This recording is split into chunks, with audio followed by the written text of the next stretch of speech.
जी बिस्मिल्लाहिर्रहमानिर्रहीम। मेरा नाम डॉक्टर मोहम्मद इलियास है।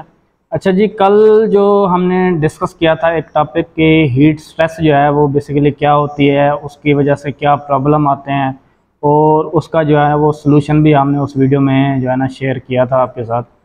आज उसी चीज़ का जो सेकंड एपिसोड है ना उसको हमने कंटिन्यू करना है। जो हमारा मेन फोकस है न्यूट्रिशन के ऊपर कि न्यूट्रिशन के थ्रू जो है ना हमने हीट स्ट्रेस को कैसे कंट्रोल करना है। कुछ मैंने आपको बताया था कि नेक्स्ट एपिसोड में जो है ना हमने जो फीड एडिटिव हैं कुछ या कुछ और चीज़ें हैं वो हमने ऐड करनी है अपने जानवरों की खुराक में, ताकि वो उनको जो है ना गर्मी से बचाया जा सके। तो सबसे पहले तो ये है कि आपने अपनी खुराक में जो है ना सोडे का इस्तेमाल करना है, जिसे हम सोडियम बाइकार्बोनेट कहते हैं, मीठा सोडा कहते हैं। ठीक है, वो अगर तो आपके पास होल्स्टाइन फ्रीजियन जानवर है तो उसमें आप 200 से 250 ग्राम जो है ना वो एक जानवर इस्तेमाल कर सकते हैं।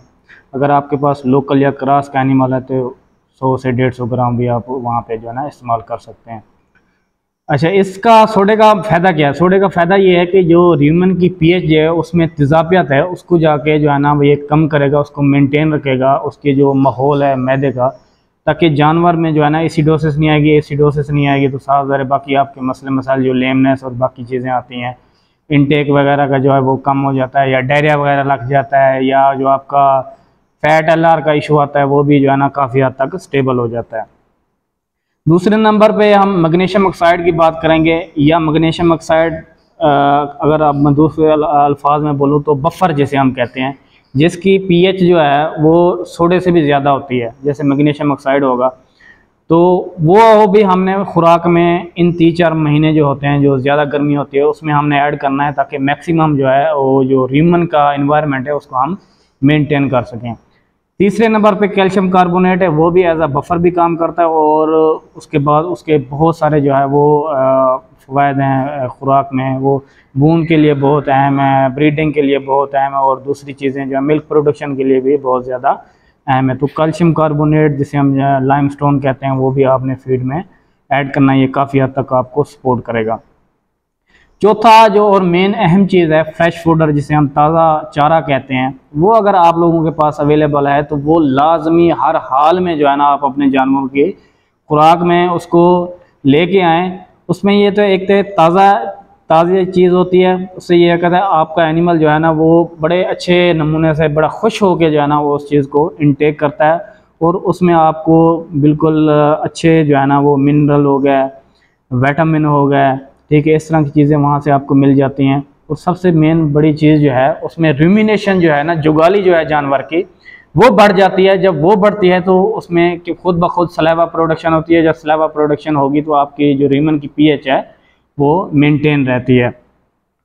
और लास्ट जो पांचवी चीज़ वो हमने अपने इस गर्मियों के सीज़न में जानवरों की खुराक में ऐड करनी है, वो एनर्जी बूस्टर है, जिसे हम ग्लूकोज प्रिकर्सर भी कहते हैं। उसमें आपका शीरा मोलेसिस भी आ सकता है, कोई और चीज़ भी है, फैट भी, मतलब वो भी आप यूज़ कर सकते हैं। इसी तरह दूसरे जो है ना ग्लाइकोलिन हो गया वो भी आप इस्तेमाल कर सकते हैं। ठीक है, तो मेन चीज़ ये है कि आपने अपने राशन को जो है ना वो एनर्जेटिक बनाना है, उसमें एनर्जी हो, क्योंकि इस सीज़न में ज़्यादा से ज़्यादा जब वो एनिमल जो है ना वो उसमें जाता है हीट स्ट्रेस में, तो सबसे ज़्यादा चांसेस जो होते हैं वो उसके कीटोसिस की तरफ होते हैं। तो ग्लूकोज या जब उसको एक्सटर्नल तौर पे आप जो है ना उसको आपने ग्लूकोज या एनर्जी बूस्टर जो है ना चीज़ें अगर देंगे तो एक तो यह उसका BCS जो लेवल है वो भी मेंटेन रहेगा, उसका एनर्जी लेवल भी मेंटेन रहेगा। तो इससे आप जो है ना काफ़ी चीज़ों से बच सकते हैं, जैसे मतलब कीटोसिस हो गया, मेटाबॉलिक दूसरी डिसऑर्डर हो गई, प्रोडक्शन भी आपकी मेंटेन जो है ना काफ़ी हद तक रहेगी। इसी तरह ब्रीडिंग भी आप जो है ना काफ़ी हद तक मेंटेन रहती है। तो ये 4 से 5 चीज़ें हैं जो आपने जो है ना अपने पल्ले में बांध लेनी है कि भाई ये चीज़ें जो है ना इन 3-4 महीनों में हमने अपने जानवरों को देना है, ताकि ये 3-4 महीने जो है ना वो सुकून से गुजर जाएं। तो फिर जो है ना नेक्स्ट आप अपने जो है ना वो शेड्यूल के मुताबिक, जो आपका एक न्यूट्रिशनिस्ट बंदा होता है वो इस चीज़ को देख रहा होता है कि अब ये सीज़न जो है वो फेवरेबल हो गया तो आप उसको चेंज कर सकते हैं।